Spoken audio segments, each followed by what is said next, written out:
Welcome, everybody, to the Depths of Motherhood podcast. I'm your host, Danielle. This week, Derrick Jensen joins us on the show. Derrick is an American author, environmental activist, and philosopher, which often take a raw view of modern civilization and its impact on the natural world and our innate way of being. Some of his popular books include A Language Older Than Words and The Culture of Make-Believe. In these books, he talks about modern civilization as being unstable and destructive to the environment, and that we need to fundamentally change our way of life in order to create a new, sustainable future. Derrick has also been involved in environmental and political activism and has spoken at numerous events and protests.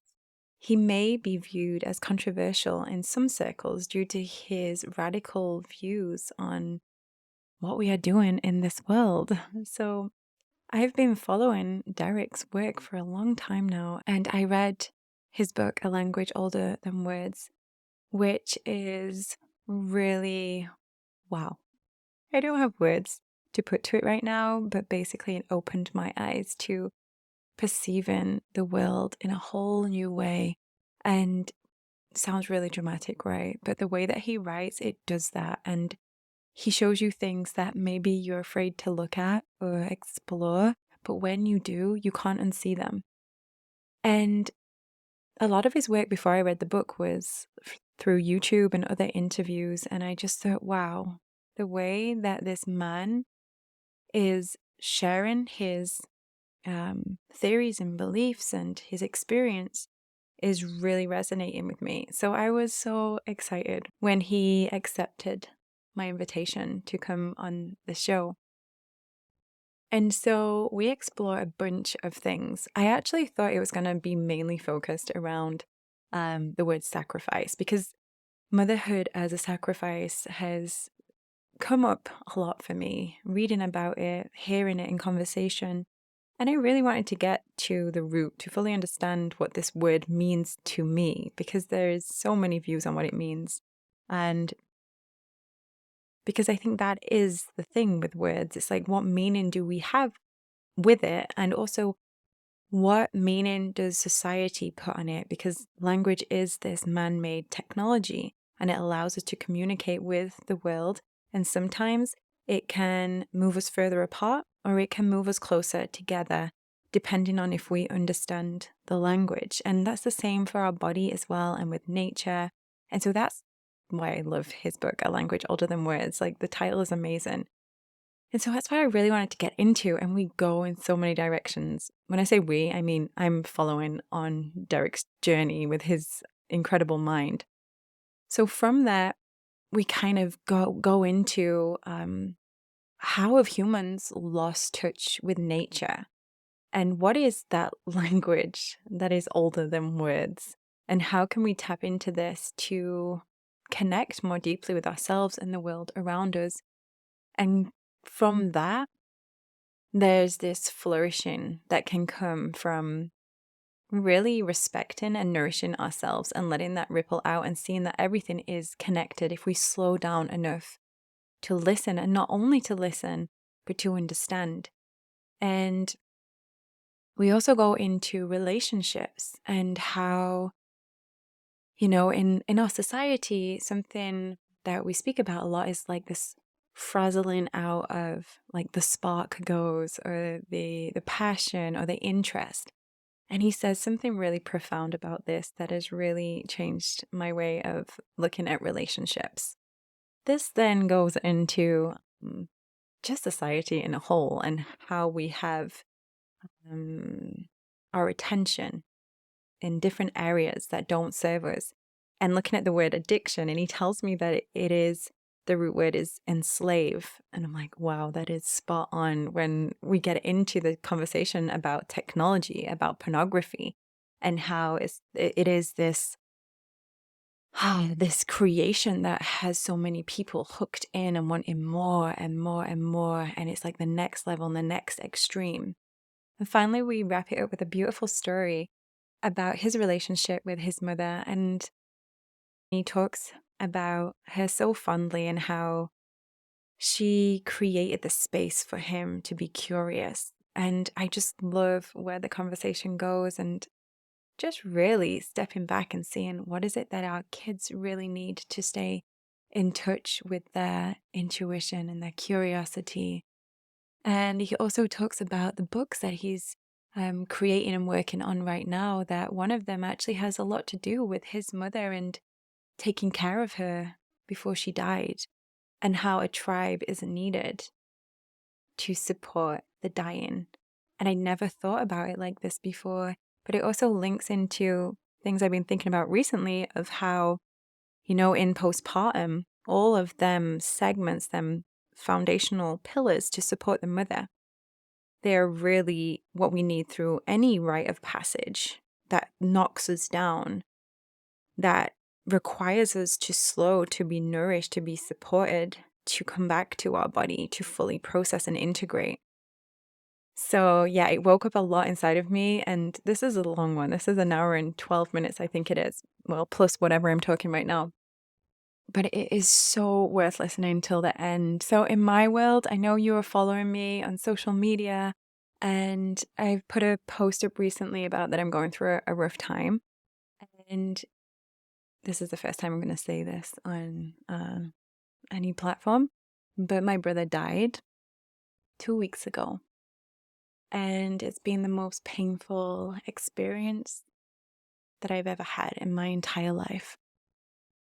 And so I'm moving through the waves of grief, and I'm so grateful for my practices that are keeping me anchored in my truth and my ability to connect beyond the physical body, which this episode really came at a wonderful time for me, because it reminded me so much of how we think we're only communicating with our words, but there is so much more. And I just want to say thank you to everyone who has messaged me asking me if I'm okay, and for the people that know a bit more, me a bit more deeply, have really just held me and supported me at this time. Every conversation that I've had has been a reminder of coming back to love and coming back to the joy of life. And I've been witnessing my energy flow to my mind of trying to fix something, of what ifs, and, it should have been this way, it could have been this way. And seeing how when I get into my mind, the grieving of the mind, it takes me away from my heart to soul, to spirit. And it's been a really profound lesson for me to, when I notice my mind, to take myself back to my body, back to my heart. And there I just feel. And I'm ready to stay with all of the discomfort, all of the pain. Like I'm sitting there. So yeah, I wanted to put that out there because I know some of you are curious to what's been happening. And that is why we're moving back to the UK. So we have definitely a month in the UK as I go back for the funeral and to be with my family. And then who knows what else. So I have no idea what is happening. As you may know, we're a bit of a nomadic family. And yeah, so we'll figure out what happens when it happens. Right, are you ready? Take a deep breath, and thank you for holding space for me as I share them. So just notice in your body where maybe you're feeling what I just mentioned. Allow yourself to be with that sensation, whatever it is, that sensation I'm talking about, a feeling inside, the physical sensation before you label it in your mind. Just notice where it is and be with that, and just send it some love. Just let it be there. Breathe into it. And now notice yourself land in this space, recognizing and witnessing any thoughts that move through you, knowing that you can watch them. You don't have to take ownership of them. You don't have to fuel them, but you can just let them sit with you. And taking this with you into this episode, because there are things that come up that might trigger you. And that's okay. Just to be with everything that is, to see what that is trying to tell you. What is that coming from your body? Breathing into all of that Thank you so much for being here, and I hope you enjoy this episode. Thanks for having me. Thank you for being here. I am a new fan of yours, so I found your work not so long ago, maybe 3 months ago. It was my partner that introduced me to the things that what you were bringing to the world, and it fascinated me. I started reading your book. I'm almost finished. A language older than words. And honestly, I just want to say, as I have you here, it's profound. It's truly incredible. And I've cried so much reading that book for many reasons. The transformational journey that you've been on to be able to put it into words, which many of us struggle with. And through reading your work, I've been able to put words to my own feelings. And also, every time I go outside now, I'm just speaking to nature. So that's my little speech to say how much I'm grateful for your work.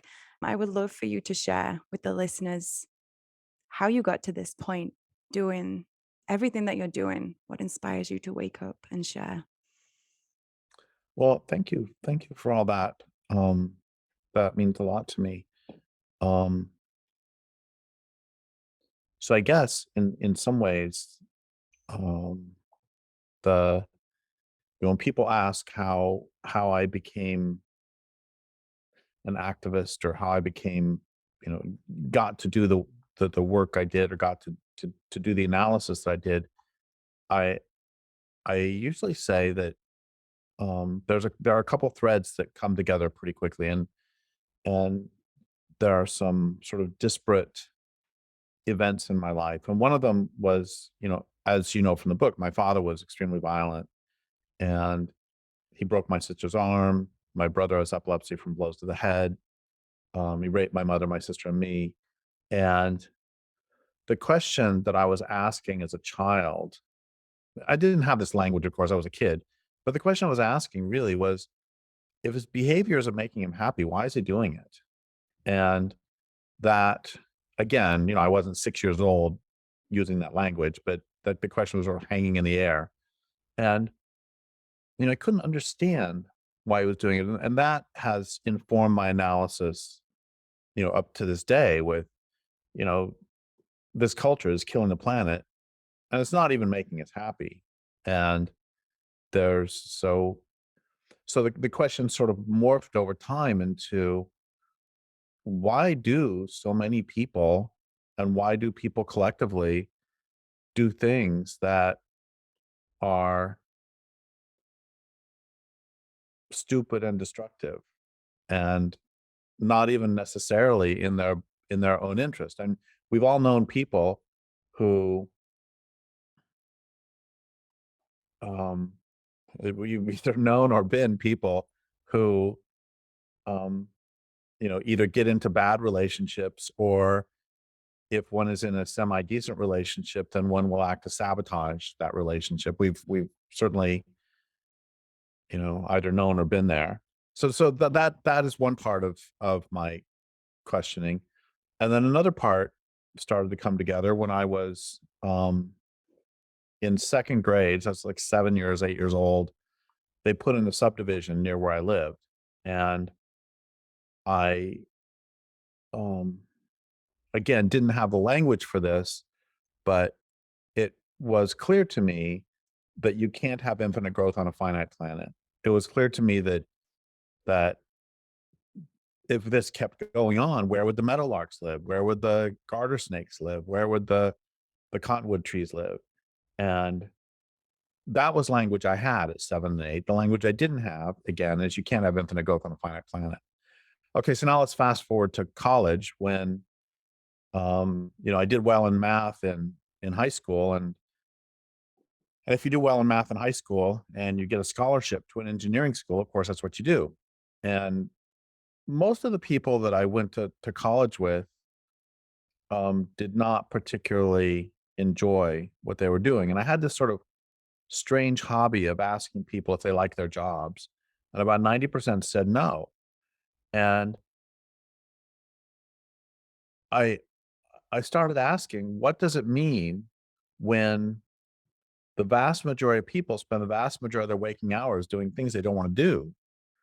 And how would we come up with a system where most of us are wishing our lives away till Friday night. And I had I had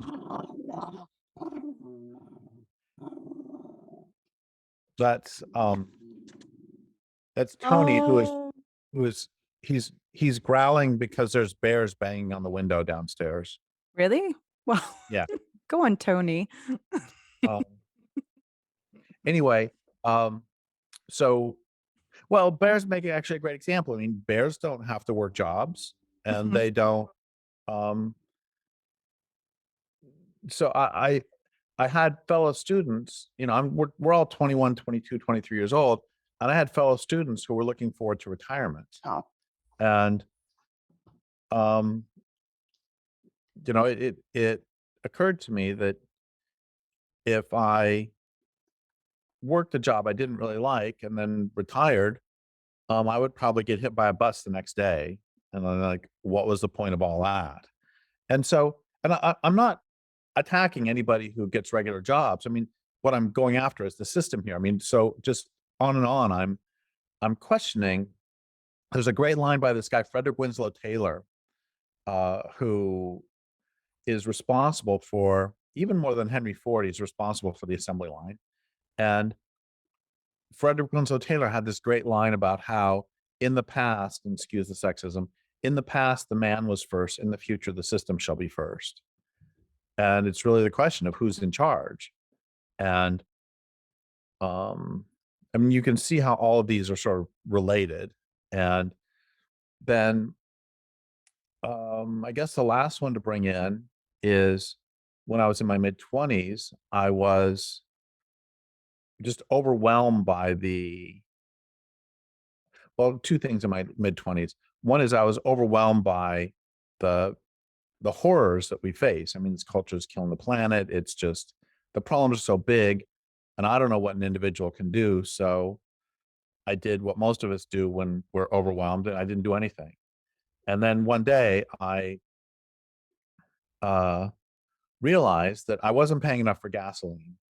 And what I meant by that is that my cost wasn't covering the social and ecological costs of gas. And so I um, I decided that for every dollar I spent on gas, I was going to give a dollar to a local environmental organization. But I wasn't making any money at the time. See our previous conversation about not getting a regular job. And so I decided instead that I would pay myself $5 an hour to do activism. So if I would fill my tank, which back then would cost $10, then that means I have to do 2 hours of activism. And I wouldn't let any excuse stand in my way. And this was great because it got me off my butt and it got me started doing something. And at first I was writing letters to the editor, and then I was participating in anti-fur demos and anti-circus demos. And I didn't know, I just knew circuses are bad for animals. I didn't know why. So I showed up, and somebody handed me a sign. I'm standing there holding it, and some guy comes up and says, "What's wrong with circuses?" And I was like, "I don't know. Ask this guy next to me." It's like I didn't let my ignorance stop me. And I did anti-military ones. And then I started doing timber sale appeals, and it was all so much fun that I stopped keeping track. And then the last thing I want to mention is also in my mid 20s, I was calling myself a writer, but I wasn't really writing. And then I had a conversation with a friend of mine in which he just ripped me apart. And he said, "Look, if you have gifts, if the universe has given you gifts and the universe has given you a gift of the ability to write, if the universe gives you gifts and you don't use them in the service of life and in the service of your community, then you really don't deserve those gifts." And he called me a piece of crap. And I that was one of the most important conversations I ever had in my life. And I I realized that I could go. I had a great when I would try to write, I would get really scared. And I realized that I had I had the best excuse in the world for not doing what I wanted to do with my life, which is to be a writer. I had the best excuse in the world, which was I was abused as a kid and it's just too scary. So at 25, 26, however old I was, I had a choice, which for once I made the right one. I had a choice. I could either spend the rest of my life with the best excuse in the world for not doing what I wanted, or I could do the work to do what I wanted to do, which meant, a lot of therapy, um,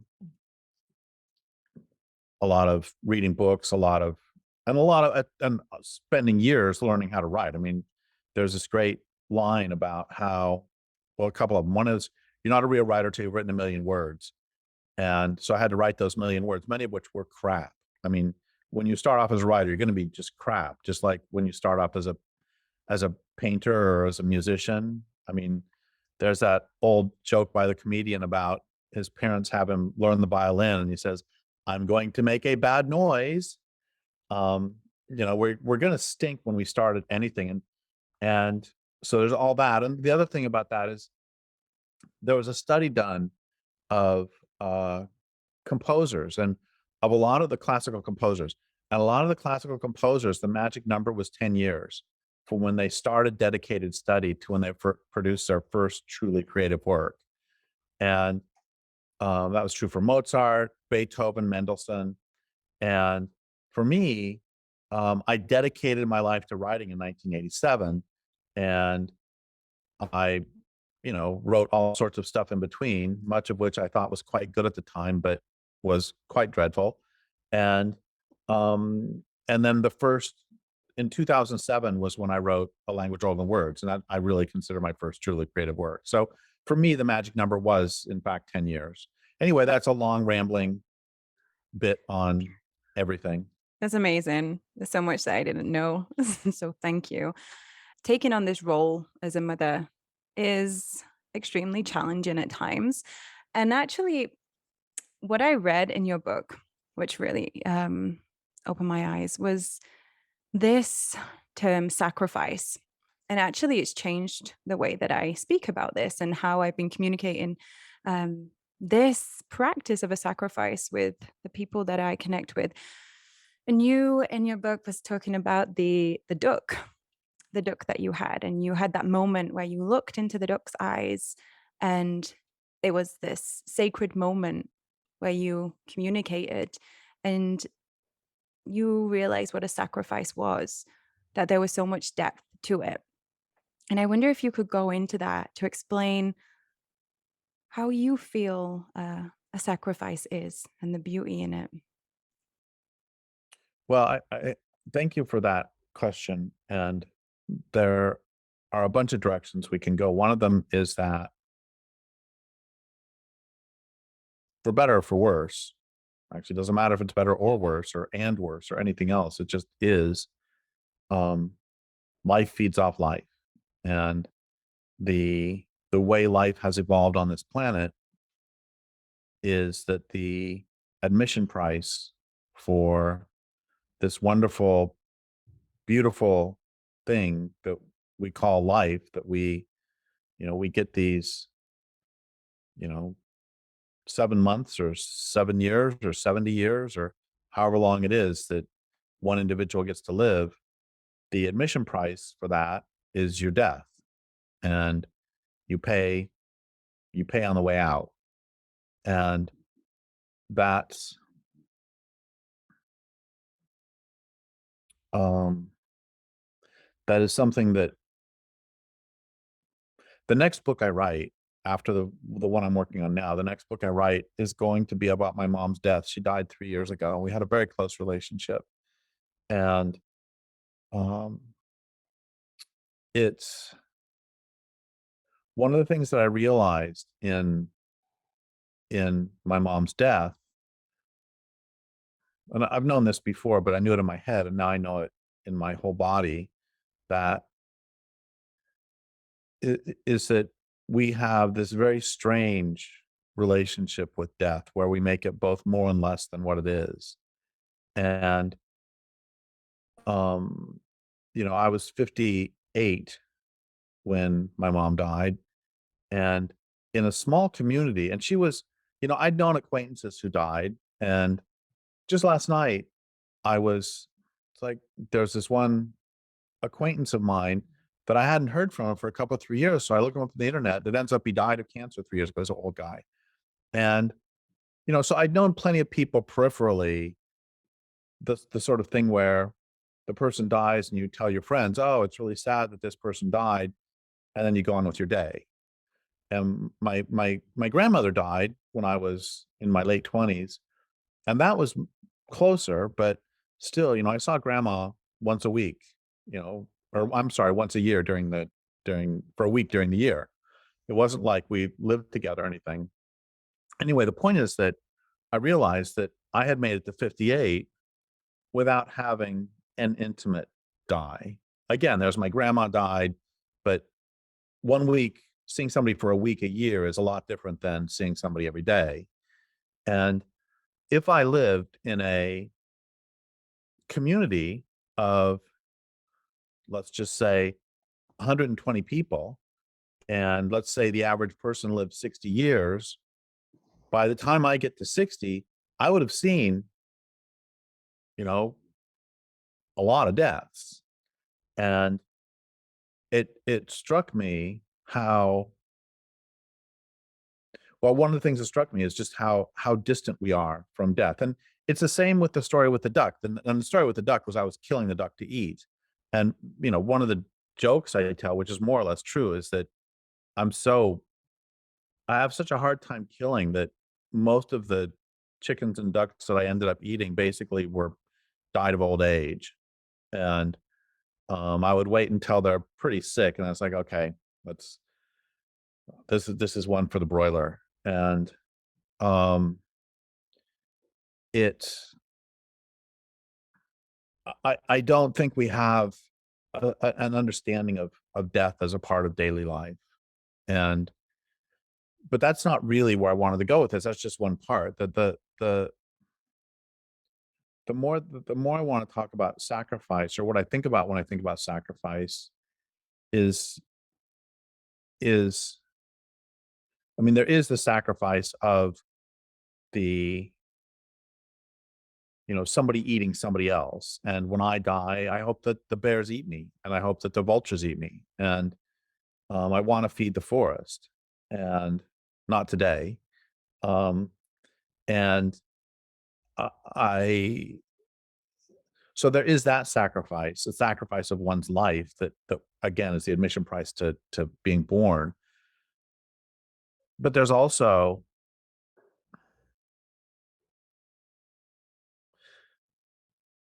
the every time I do one thing, I can't do something else. So I'm talking to you right now, and I could instead be writing on my book. I could instead be, taking a walk in the forest. I could be doing something I don't like too. I mean, I could be going shopping at Walmart. It doesn't matter. I mean, by definition, when I'm doing one thing, I can't be doing something else. And we make choices through our lives that it's a Robert Frost poem about the road less traveled. I mean, if you take one path, you can't take the other. And where I'm going with this is that, my mom, and this is true for every I don't know if it's true for every parent or every good parent, but, my mom gave up other choices so that she could raise children, and raising children was her focus. And I don't know that she would have called it a sacrifice because she loved, but I it still is an opportunity cost if we wanna use economic language. When I was a kid, I read well, my whole life, I've read quite a lot of military history. And when I was a kid, I focused on the American Civil War. And there was one battle at, um, it's called the Battle of the Wilderness, where in Spotsylvania Courthouse, those battles go together. At one point, the trenches came so close together that all there was in between them was a pile of logs. And so you have troops on one side and troops on the other with one row of logs in between. And they stick their guns in between the logs to shoot. And and quite often during that particular part of the fight, somebody would jump up on top of the pile of the stack of logs and they were single shot guns at that point, muzzle loading, and the person would jump up and everybody would start handing them guns and they just shoot into the other trench until they get shot. And that I want to write something about that at some point in some sort of fiction, because what are you thinking at that moment when you jump up? Because you know it's a one-way trip. And I so that's a sacrifice and it's willing, but it's in the context of a situation. You're already in a bad situation.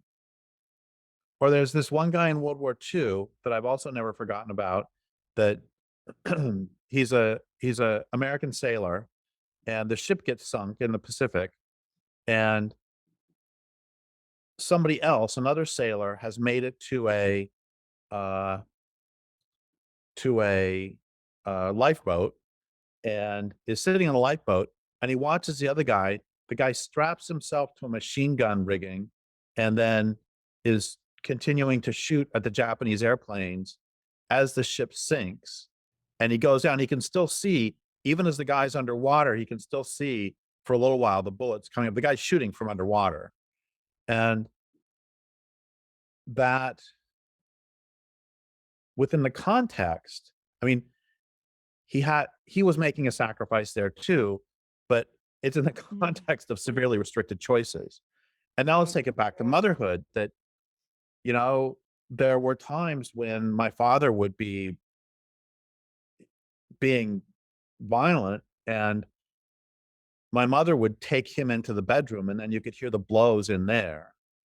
And that's a sacrifice there too. Is it willing? Yes, she willingly went in. But is it willing on the larger scale? No, she's in a terrible, terrible situation, and she's making the least bad choice she can. So when you say these willing, I mean, yes, there is my niece who willingly has had 4 children and loves having them, and recognizes that that takes up a certain amount of her time. That is a willing and joyful sacrifice that, you know, I would guess that she would say, so far as downsides, oh, she's talking about childbirth. I think the only thing she would say is the actual childbirth was a downside. That was, because all the pain and all that stuff.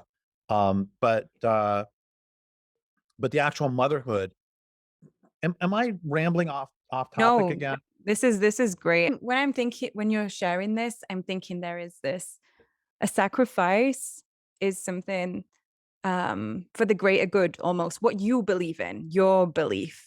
And it might be that the experience to do that is really positive or is really painful. You might enjoy it or you might not, but underlying this thing of this is for the greater good. But I know there is sometimes in life where people might throw at you, project at you that this is a sacrifice, but you're not actually willing to do it. You don't actually want to, but there's no other choice. So would that still be a sacrifice? Let's say it's hard to think right now off the top of my head, but let's just go for animals. You know, the when you spoke in the book of the duck, looking in your eyes, and you were like it almost said to you, like, okay, I sacrifice myself. It lengthens its neck just before you chop its head off. And you said that you were connecting to this part of itself where it was given its life as a sacrifice and there was that sacredness of it. So if you took the duck and you didn't have that connection and you just chopped off his head, would you say that is like a murder? But if we could relate that to life, something in life where there's not a willingness, but there's a force behind it, and there is, would that still, what would that be if not a sacrifice? Well, if I'm understanding, okay, so there, I was going to go a radically different direction, but I need to make a distinction here between eating and other forms of violence. In that, just yesterday, a couple days ago, I saw a bee get caught in a spider web, and I don't think the bee was choosing to die. I mean, it was fighting like hell against the web as the spider, came over and poisoned it. And And at the same time, I want to put that in a different category than somebody breaking into somebody's house and raping somebody. Um, Both of those are bad things happening um, to one individual. Um, but predation, but carnivory in nature is not the same as intentionally perpetrating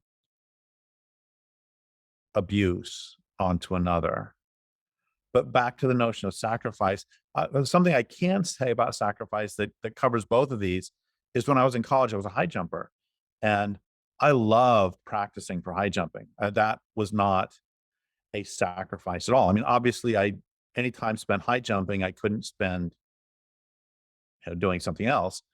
But I hated lifting weights, and I hated the only way I could make myself lift weights is as I'm doing it, I'm thinking I'm gaining a quarter inch in height in my jumps. And so that was a sacrifice for my own personal greater good. And I think, um, I mean, I'm guessing that there are some parts of motherhood that, I mean, I'll just throw out one that I don't think I would particularly like. Wouldn't kill me, but I wouldn't. I mean, I don't think I would particularly like changing diapers. Um, or That's the best part. um, there are some parts that might be considered that sort of negative sacrifice, and other parts it's just that's your life. Hmm. But I think again, I'm not actually answering your question. Well, it's interesting because when I became pregnant, I did not consciously choose. It happened. And so when I became pregnant, it wasn't something that I really expected. And I had a lot happening in my life. And the transition into motherhood was really difficult for me. And there was a point when I realized that I was starting to understand the sacrifice, because as much as I loved my life before, as much as I had so much happening and it was so exciting for me, and this new way of living didn't really interest me, there was something deeper than that that drove me to keep my baby, because there's always options to abort. And that was n- that was not in the story for me. So there was something that was stronger than the ideas that I had attached to my life, to the things that I thought that I wanted to experience, to the desires I had. There was something that was much stronger than that. And so I would say it was the sacrifice. There was a loss of my old self. And then there was this transition into motherhood. I was given my time and my life force to something different, to something that I wasn't doing before. And for some mothers, obviously, it's something that they dream about their whole lives. And it's really just what they want to do. That's all they can see themselves as a mother.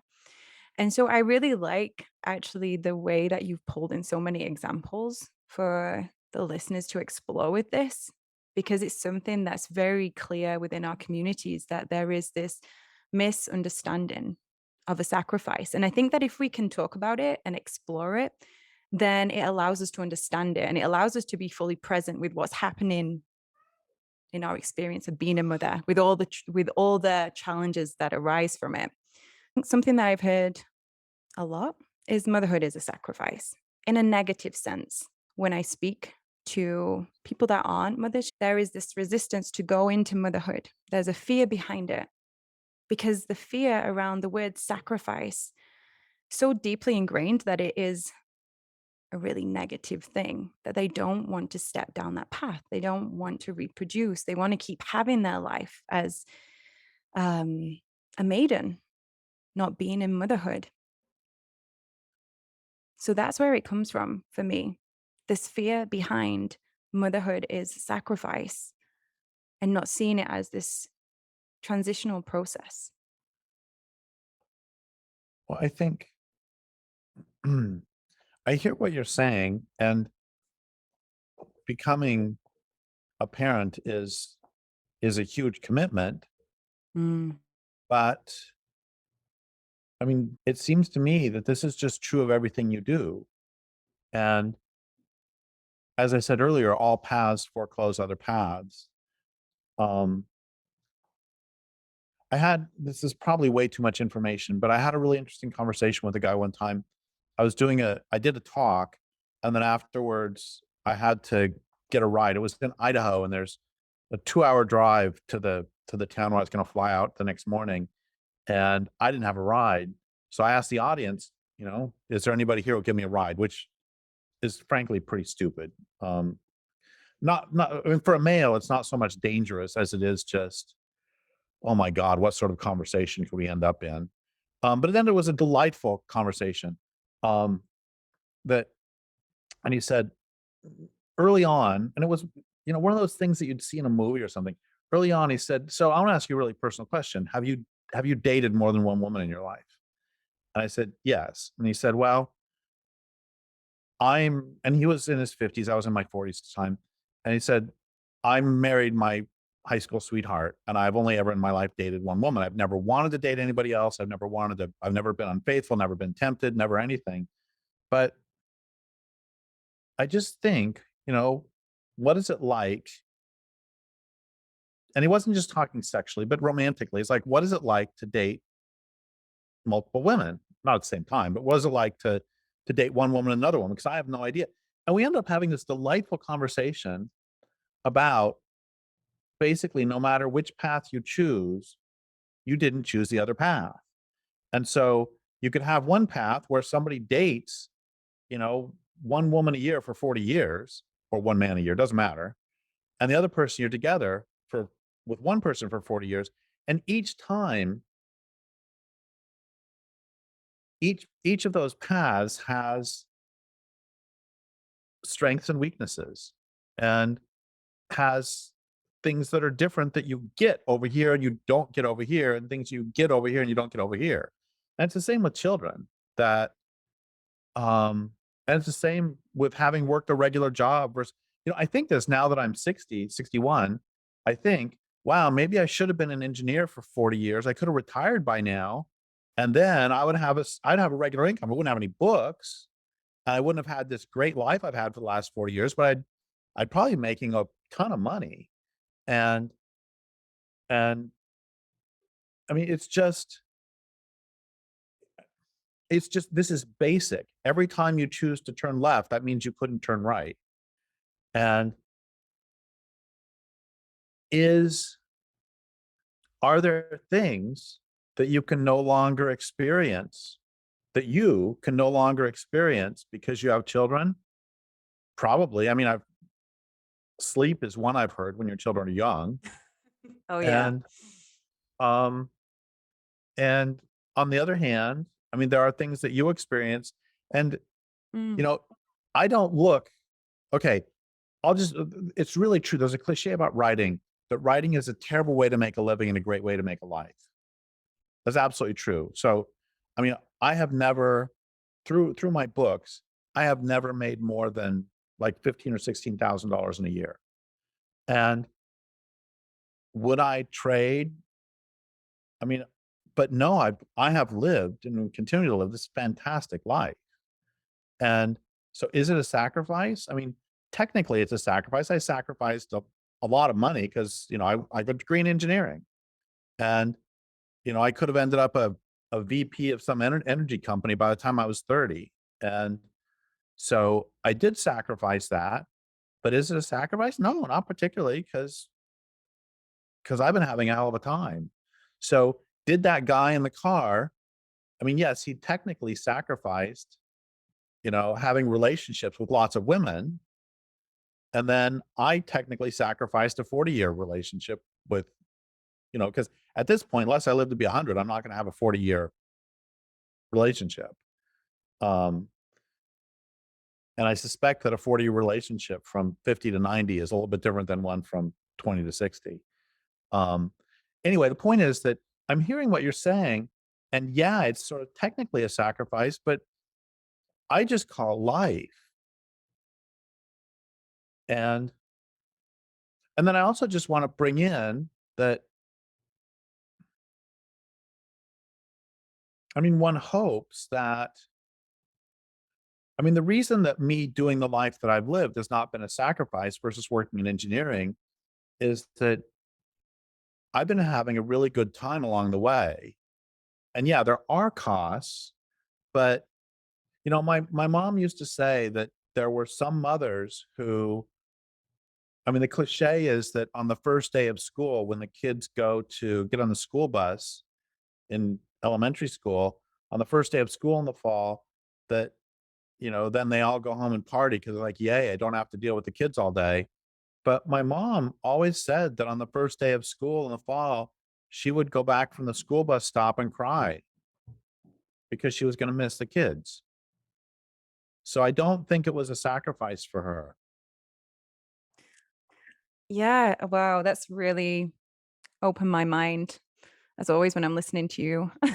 Because it's making me realize that we can get stuck on the terms, right? We can get stuck trying to figure out what it is, what this word means, instead of just seeing it as life. I'd love to get another question in or try to explore something else, which is why do you think humans have become so disconnected from nature? And also, as you go into that, to explain why you feel that plants are sentient beings from your own experience with connecting with nature. How can you explain that to the listeners that plants and nature, they're all sentient beings? Well, I think it's really easy with non-human animals that um, a language older than words was originally not supposed to be what it ended up being. Originally, it was supposed to be this happy book about, um, I would have conversations. In my early 20s, I would say, "Do you like your job?" And then in my early 30s, I started getting obsessed with asking people, "Have you had conversations with non-humans?" And everybody would answer the same way, which is, um, all the time, but you can't use my name because I've never talked about it in public. And so I got really interested in this uh, dissonance between public and private discourse. That privately, it's like, oh yeah, and it's really obvious. When people would ask me, so how do I start to have a conversation with a non-human? I say, look, do you have a dog or cat? And they say yes. I say, how does your dog or cat let you know the dog food the cat that the water dish is empty? They look at you, they look at the water dish, look at you. I mean, that's communication right there. And yesterday morning, here's another dog. Um, What's this one's name? um, um, I don't know. His name is I got him from a rescue center, and his name there was Hercules. And then I was thinking, if it's Hercules, I may as well at least be sort of accurate to the original Greece and call him Heracles. But then his he's missing one eye. And so I was thinking if we stick with the mythological theme, he could be Odin, having given up one eye for wisdom. He's a great dog, very wise. Hmm. Anyway, um, why did I bring him up? Oh, just yesterday morning when I got up, usually he gets up and he wants to be petted a little bit or for a little bit. Anyway, I get up and I put on my clothes and then he is overstanding, staring at the door outside. It's like clear communication. I got to poop. And so these sort of communications happen all the time. And then you can just extend them out. And then let's back up a second. And, even when you have conversations with somebody who speaks English, it is still possible to misunderstand. And one of the best examples of this is I was at my mom's house one time. For her last 20 years, I lived on the same property and we hung out, every evening. Anyway, I came over to do my towels, to wash my towels. And after I washed and dried them, I was folding them. And my mom came over and said, "Would you like help folding your towels?" That's what she literally said. "Would you like help folding your towels?" Given our entire history, and as you know, mothers and children can sometimes have some issues in communication. Um, given her entire history, what I heard her say, it's not what she said, what I heard her say was, "You're doing it wrong." So the way the conversation really went, this is she said, "Hey, would you like help folding your clothes or help folding your towels?" I said, "No." And she said, "Okay." And so my point is that even two people who've known each other for at that point, 50 years, can still have miscommunication. And now how much more difficult is it going to be if one of you speaks Portuguese and the other one speaks Mandarin? And now let's take it to dogs. How much more difficult is it going to be if one of you speaks human and the other speaks dog? And then how much more if it's a lizard where one of you speaks mammal and the other speaks reptile? So there's greater differences in between and greater possibilities for misunderstanding. And so that's and so where I really got to before I wrote A Language of All the Words was that I realized the book opened up for me and I was able to write it once I realized that the question is not, can they or can't they communicate? But the question is, why don't we listen? And the question is, before you can Yes. exploit somebody, you have to silence them. And not so far as plants, the main thing I can do is not so much personal as just talk about some really interesting research. Like, they've shown, this just blows me away. They've shown, and it's not in the language all over, this is in a different book I wrote later, that the way trees grow branches is not random. That trees grow branches based on how light will come through the canopy in the several years that it takes to grow the branch. So they're actually planning ahead. And if they plan incorrectly, they die because they don't, they didn't put it out toward the right opening. And there's this guy, Stefano Mancuso, who does this great work on plants he's developing a dictionary. Plants communicate through pheromones, they through chemicals that they send out. And if a caterpillar is chewing on a leaf of some plant, the plant will send out chemicals that say, this caterpillar is chewing on our leaves. Everybody around here change the composition of your leaves to make it so it doesn't taste good to them. And Mancuso has developed a dictionary so far of, I think, like 1,200 or 1,400 terms that, that's like 12 or 1,400 words or phrases that the plants can send to each other that say, hey, here's aphids are here, and they communicate. I had this thing, did I write about this in A Language Older Than Words or a different one, where there was the big aphid outbreak on the tree? Okay, it was pretty cool. So there's this big aphid outbreak. It's a tree when I lived in Spokane. There's a tree outside that had all these aphids on it. And I didn't know what to do about it or if anything. So I didn't do anything. And a few days later, I see all these tiny little orange grubs, black and orange grubs. And it ends up that those are ladybug grubs. And another week or 2 weeks or however long, and the thing's covered with ladybugs.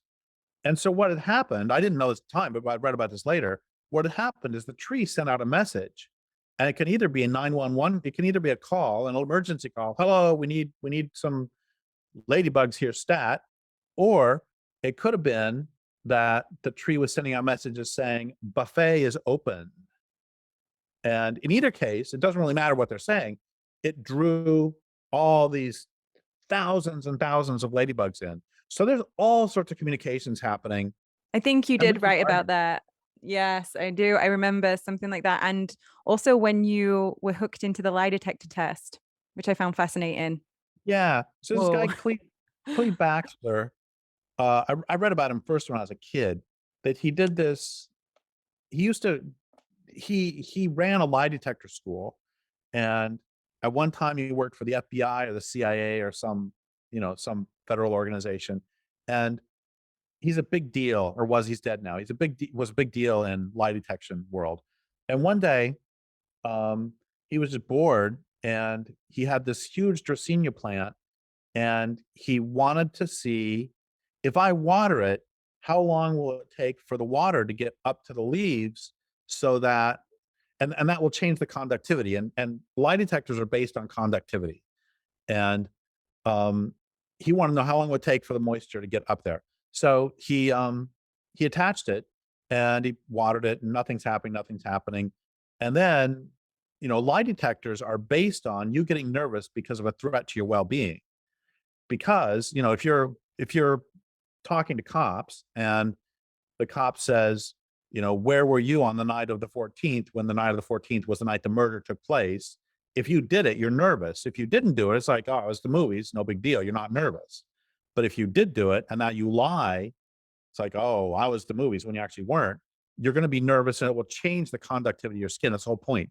So he thought, well, maybe I'll try a threat to well-being. And he said, I'm going to go get a cigarette lighter and I'm going to burn the leaf. And the moment he thought that, the thing went crazy on the polygraph. And so this is all fine. I'd read about that when I was a kid, and I always thought it was cool. And I went down to interview him, and we hung out for a while, and we did the interview. And then after the interview, we said, let's try it. And we didn't do the plant though. We did yogurt, which works just as well. Um, and he hooked it up into the yogurt, and I'm like trying to fabricate. He said the thing is, there have to be real emotions. You can't do it. You can't do it if you don't mean it. Because it can tell the difference between if you're faking, oh, I'm mad, or if you're really mad. So I tried pretending I was mad. I tried all this stuff and nothing's happening. I'm thinking, oh, this is such a bunch of crap. I wasted this entire trip. Yeah, it's an interesting interview, but this is all just BS. And then I start wandering around his office and I see this calendar that has a pretty picture. And I look more closely and then I see that the pretty picture is actually an advertisement for UPS. And suddenly I have this little flare of anger because I'm just so sick of seeing advertising everywhere. It's like it's everywhere. We can't just have a pretty picture on the wall. And I think, oh my gosh, I just had a real emotion. And I run over to the plant, to the lie detector. Not it was plant hooked up to yogurt, not plant. Anyway, I run over to the lie detector, and right at the moment that I had the get the anger at the UPS advertisement, it had spiked.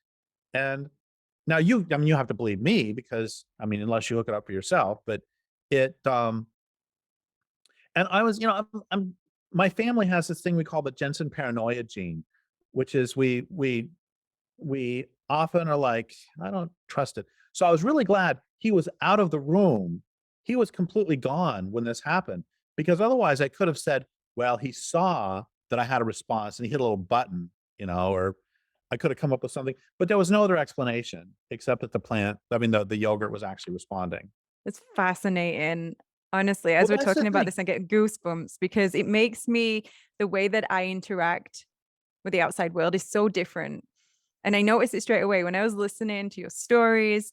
And this isn't a new concept for me, but seeing the science link up completely fascinates me. And it just changes the way that I'm trying to listen. And you actually say something in the book that really, yeah, it really made me think. And it was something along the lines of, I'm listening, I'm really listening, but I don't hear anything. And that, Well, I uh, think and I think the same thing is true with this too, that, it takes, you're not a real writer till you've written a million words. yeah. And I think listening takes practice too. You can't Hmm. go, oh, I'm gonna go listen to nature. I interviewed Vine Deloria, American Indian writer, back in the 90s. And one of the things he said to me is that he had a lot of students who would go college students who would go hiking, and then they would come back and they would say, wow, I really connected with nature. And he would say, no, you had an aesthetic experience. And this goes back to the guy in the car with the two different things about the relationship is that he said to really get to know a place, you have to live with it for 20 years. And it's the same. Rock stars can go around having sex with a different woman every single night, but that's not the same. And in fact, this is hugely important. I'm going to say something kind of disgusting, but I think it's hugely important. And is that okay to say something kind of disgusting? Okay. Please. So so we live in what's called the society of the spectacle. That was a term Guy Debord came up with that back in the 60s, where the where things have to keep getting bigger and bigger and grander, and the spectacles have to get bigger. But movies used to be more simple, then they get more complex. It used to be you could go to a baseball game, but now you've got jumbotrons, you've got all this more and more fancy stuff. And I'm not just being an old person complaining. There's actually a political theory here that goes to something really important, which is that if you have okay, so in the Colosseum back in ancient Rome, they started off just with people fighting each other and killing each other, and they ended up with these huge spectacles of killing, 1,000 giraffes at once or something. It kept getting bigger and bigger. And why does it keep getting bigger and bigger? And Randy Schiltz, here's where it gets really grotesque. Randy Schiltz wrote this great book called And the Band Played On about the early AIDS crisis in San Francisco in the 80s. And he himself had gone to bathhouses and he died of AIDS in the early 90s.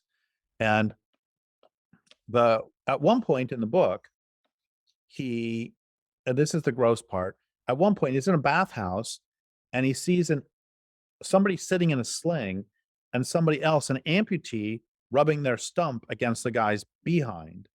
And he thinks that's really weird. And then he realizes the guy actually has his arm. He's not an amputee. He's got his arm this far up the other guy's behind. And the point he makes, and this is the reason I'm telling you all this, is that now we're done with the gross part, is that the point he makes is if you remove all relationship from any interaction, that interaction will get boring. And so you need to make up for the extra stimulation that you're missing from it being, because it's fundamentally boring. You're doing the same thing over and over, and you're not involved in a deep sense, then something else has to spring up to make up for the boredom. So if we watch football all the time, and you can watch football 24/7 on ESPN, then at some point you got to spice it up. This is not true for the people playing it. And now for romantic relationships, or not just any relationship, including a relationship with the land, is other beings are infinitely complex. And so, you hear all these horrible, horrible stories of how rock stars have abused groupies because it's the same thing every night. But when you're in a relationship, again, it's infinitely complex and you're still always learning. And so there's still more that there can be different sorts of boredom arise in terms of only walking on one piece of land, perhaps. It hasn't happened here in 22 years of walking this land, but um but what I'm trying to get at with all this is that one of the reasons that electronics are becoming so extreme, this is why, I mean, and I'm very much opposed to pornography just at all, but this is why pornography is getting worse and worse and worse, because it it's not a relationship, and um it gets boring. And go ahead. It just reminds me of the moments of being alone with my baby, not able to do anything, feeling pretty bored. She doesn't do anything in the beginning. And then realizing that I could go down that path of feeling bored, of feeling like I don't want to be here, of using things to stimulate me. But instead, I decided to connect on the more subtle level, to see what it would be like to connect whilst I was breastfeeding or while she was sleeping, or try to communicate in a different way. And that was really something. That was a massive part of my evolution, because then I noticed that taking that practice, that way of communicating, taking it in to other relationships and taking it into my walks in nature was something that boredom didn't exist anymore, because there is so much happening on an invisible level, if you start to listen. And the stuff like technology, you're never going to like quench your thirst, because there's always that thing of wanting more, wanting more. And I see that mothers can become, I'm just saying mothers, but humans in general can become really addictive, really addicted to technology, because it's there. Like in 10 seconds, you get this download on social media.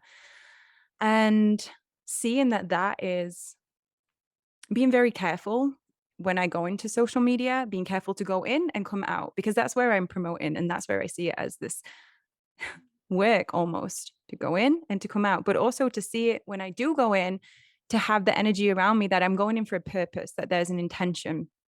And I wonder if you could just share a tip to our listeners of how to stay tuned to that essence within. I think I love the word addict. Addict comes from the same root as the word edict, Mm. and it means to enslave. And it came because back in ancient Rome, a judge would issue an edict addicting someone to somebody else. So you are now that other person's Mm. slave. And it really helps me to think about addiction in terms of slavery, and um and go back to the question we started with of who's in charge. And we could have a discussion about that too, which is I think very, very interesting. The Lewis Mumford is a great writer, talked about how um the technology is actually in charge. And I mean, who cities are designed for cars, not for humans. The cars are in charge.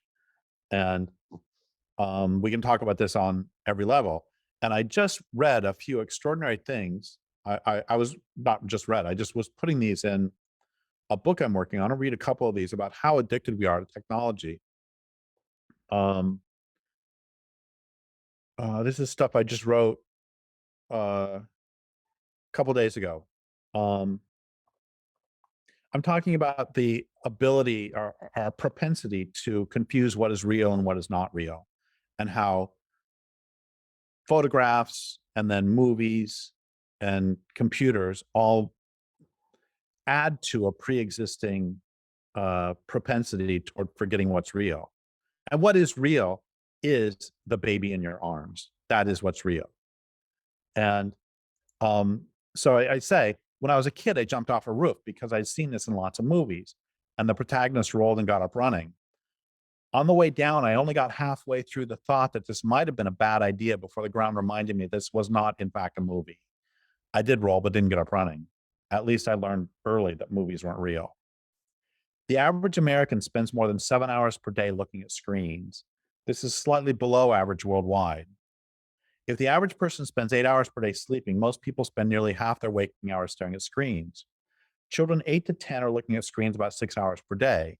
This goes up to 9 hours per day for 11 to 14-year-olds, and retreats to 7.5 hours for those 15 to 18. Estimates for how much time children spend playing outside every day run from 4 to 25 minutes. When was the last time you looked at a screen? On the other hand, when was the last time you saw, say, a bear? If I sing to you, I'm on top of the world looking down on creation, and the only, can you finish the line from the song? On the other hand, do you know what bears sound like? Hint, not normally growling. If I say asphalt or pizza or a new car, can you conjure up the smell? On the other hand, do you know what bears smell like? Do you care? And then I talk about some women I've known that have broken up with their boyfriends because the men would leave their beds to look at pornography. I talk about that. Um, and I say, recall the survey showing that given a choice between sunlight and Wi-Fi, most young people would choose Wi-Fi. And given a choice between losing a cell phone or a finger, a significant percentage would choose to lose a finger. More than 15% use their phones while showering, and 10% check their phones during sex. I'll put this out there. Checking your phone when we're making love. What? Yeah, Oh my that's gosh. a one strike you're out deal breaker for me. More than half said that in a fire, they would save their cell phones before they would save their cats. More than 75% of people sleep with their cell phones, with many of them clutching them. So Um, Oh, I wow. think it's an addiction. And I myself, I mean, I like last night I was watching Better Call Saul on Netflix, and before that I was watching a baseball game. I mean, I'm not pointing my finger at other people. It's incredibly addictive stuff.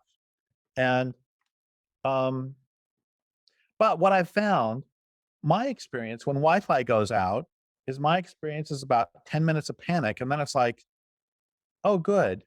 And then I get out a book or I go for a walk, and Um, I know this is off topic, but there's one thing I've really wanted to say about motherhood that we've not been able to fit in, and I really want to fit it in because it makes me very happy.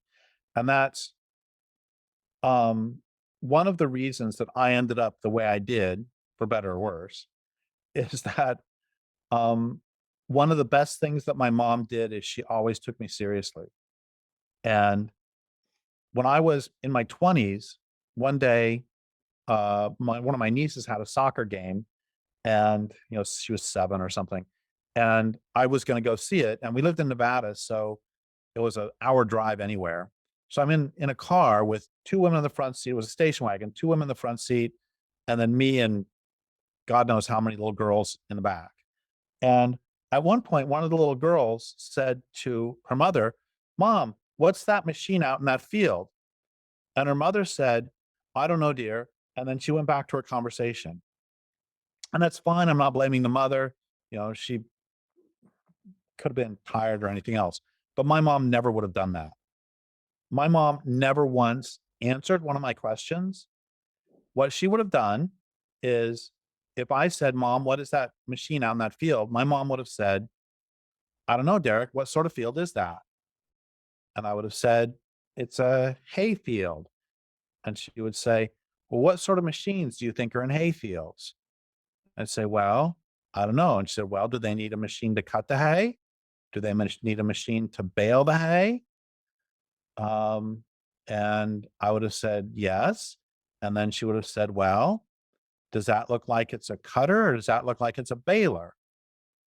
And so my point is, no matter what the subject was, you know, for that, my mom had infinite patience that every stupid, it's not stupid though, every my mom never once that I remember said, "Don't bother me." It was well, she might have said, "Don't bother me," but she never said, "Don't." She said, "Don't pester me." She sure said that, but she never said that in terms of questions.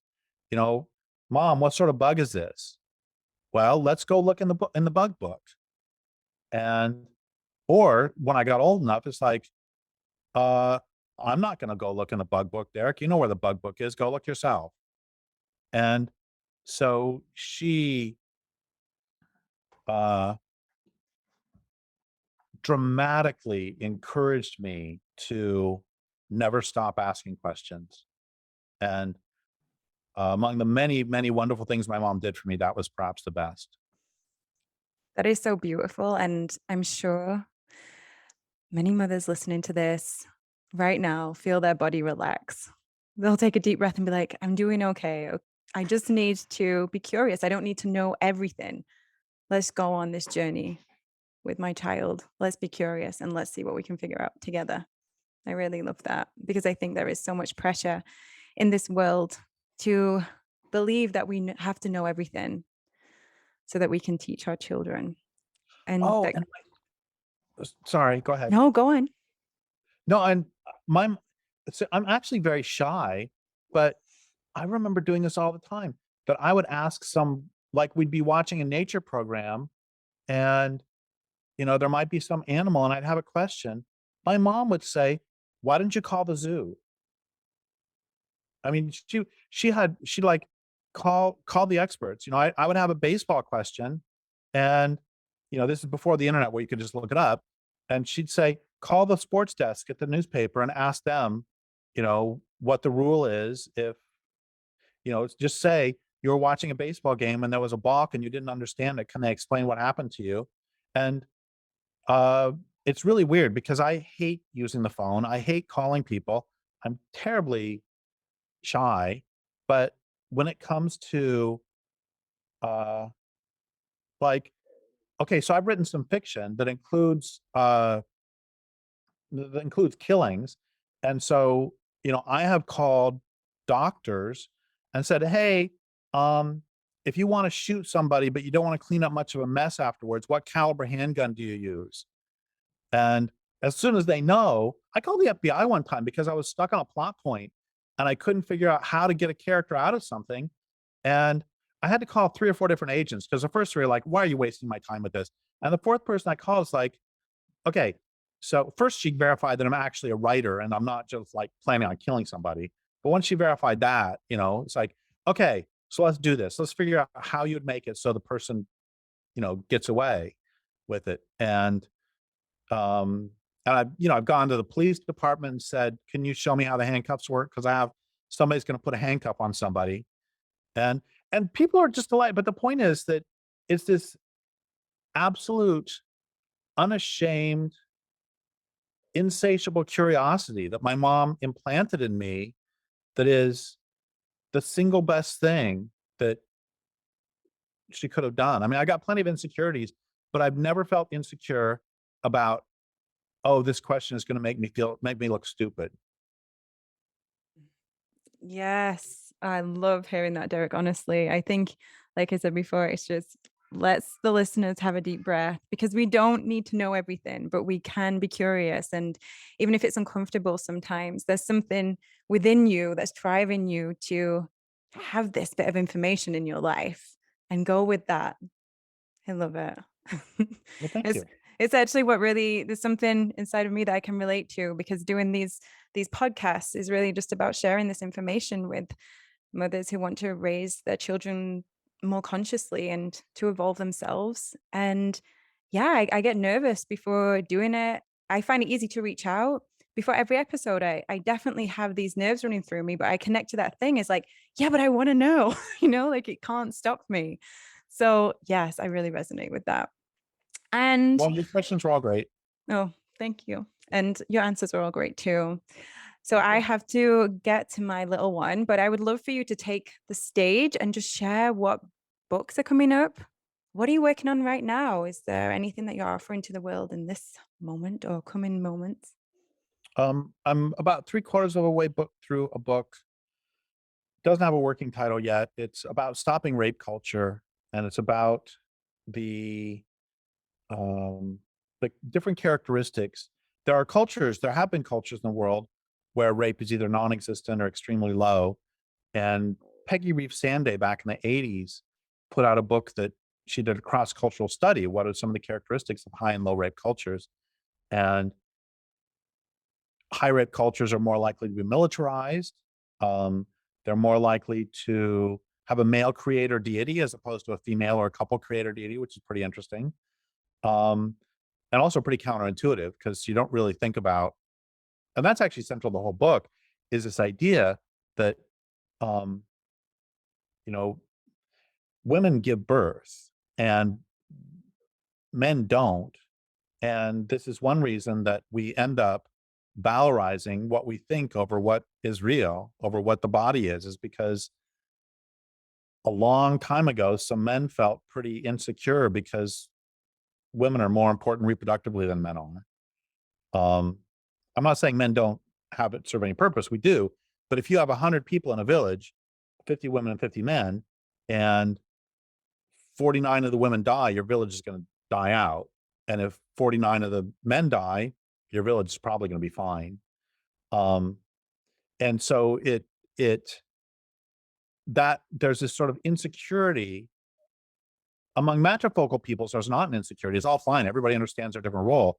Among patrifocal or patriarchal cultures, the men start feeling really insecure, which is why we have to um, have the idea that the woman is a vessel carrying the man's baby, like Henry VIII and all that. It ends up going all sorts of really interesting places. So the book is about that. It's also about the effects of trauma. It's the first time I really addressed the childhood trauma since A Language Older Than Words. So I'm doing that, and then when I finish that, I'm going to do a book about.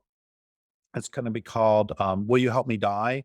and it's a memoir of my mother's death and me taking care of her. I was the sole caretaker, and obviously it was worse for her than for me, but there are a lot of people who are in this position because we're so atomized. There are a lot of people in this position of being sole caretaker of somebody as they die, and that is impossible.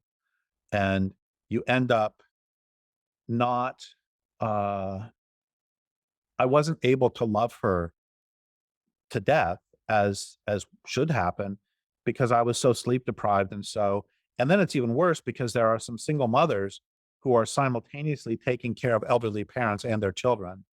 And there is just not this larger social fabric of support for people.